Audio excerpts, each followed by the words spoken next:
Looking to the past to find a new way to challenge the Brazilian powerhouse, Pride held its first tournament in over 3 years.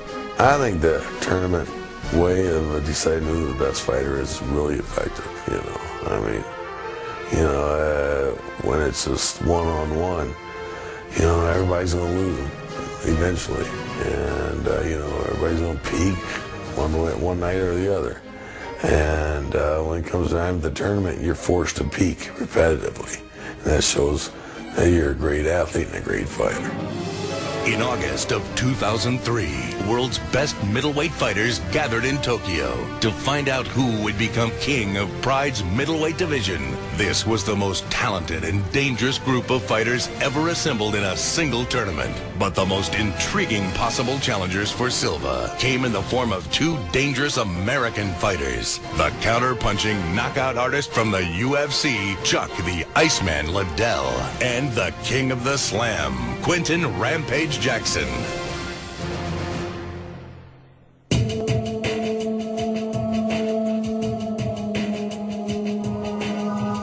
Jackson was proving to be one of the toughest young middleweights in Pride. His victories over Masaki Satake and Igor Vovchanchin showed a fighter redefining the takedown game. Vovchanchin blasting away. Jackson's biggest strength wasn't his powerful stand-up game or his dominating wrestling ability. It was his slams. He's going to do it. Oh, what a slam by Quentin Jackson. Jackson saw this tournament as a chance to finally get a shot at Vanderlei Silva and his middleweight belt.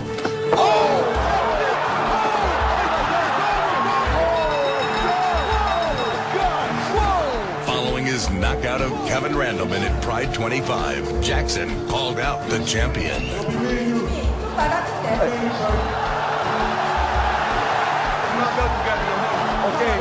it's on. It's on. Oh, that's what I'm talking about. As bad blood brewed between Silva and Jackson, fans salivated at the thought of the two meeting in the 2003 Grand Prix.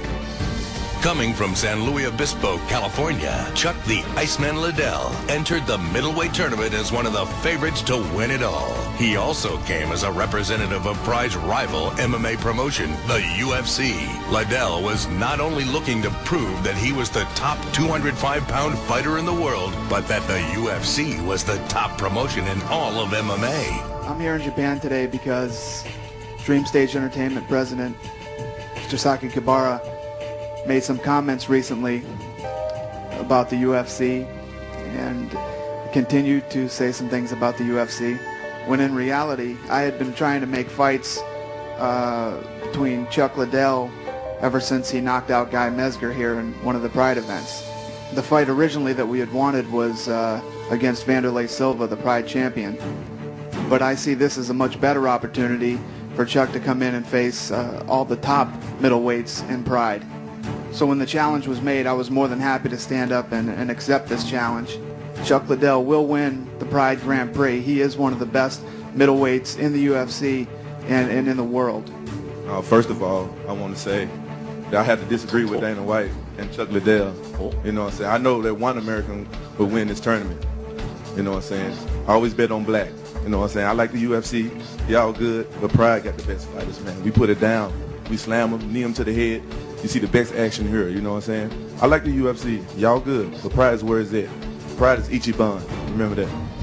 I don't know what exactly made the change, but I've been putting pressure on being able to go over there for a long time. I've actually wanted to fight, been asking for Vanderlei for probably 3 years now. So I've been putting a lot of pressure on the UFC to let me go over, and this was an opportunity for me to go over and have my shot in Pride. I don't have much to say to him. I'm here. I mean, I think it's the way the sport should be. The best fighters in the world should fight each other, so I'm coming. Silva versus Liddell was a dream match for many. Two of the best fighters from MMA's two biggest promotions. It was a fight that long seemed impossible, but now seemed imminent. Liddell's opening round, matched up against Alistair Overeem, was guaranteed to produce fireworks. And it didn't disappoint as the two fighters traded blow for blow until only one was left standing. Chuck with a left hook and another. Alistair missing with a right. The two now back toe-to-toe, if you will. There's a knee to the body, another knee. A counter with the right hook by Chuck Liddell. And another left. Who looks to be a little hurt right now. He looks like he is hurting a little bit, but I'm sure he has been in these situations before, Dana, and bounced back. Looks like he is a bit tired, no question about it. There too. Two rights, and two rights, two rights, three rights, and a knee. This could be the end of the fight. Definitely hurt. Liddell now. Chuck Liddell. Unbelievable. Liddell's knockout of Overeem further fueled the rivalry between Pride and the UFC, and a Silva-Liddell meeting in the tournament finals was just around the corner. I'll fight him tonight if it's. Yeah, I got a shot at Vanderlei hopefully. First round. Give him to me the first round next month. Quinton Rampage Jackson took a tough-fought decision over Brazilian top-team fighter Murilo Bustamante. He too looked to get his shot at the champion. Silva found himself fighting a familiar opponent in the opening round as he stood across from Kazushi Sakuraba for a third time. This was a critical fight for Sakuraba. If he lost, he may never get another shot at Silva and his middleweight title. We are underway here. Final fight of the night. Oh, a left hand to the face. That one had to be felt. Yes, it is. Yeah, no fusion thing. And there's some combination. Sakuraba countering with the knee. One big one is going to land. But these knockout. And there it is. And there it is. No. And there it is. Silva's fists once again proved to be Sakuraba's foil as he dispatched the Japanese legend in spectacular fashion. Olympic gold medalist and judo legend Hirahiko Yoshida rounded out the semifinals, earning his place by choking out wrestler Kiyoshi Tamura.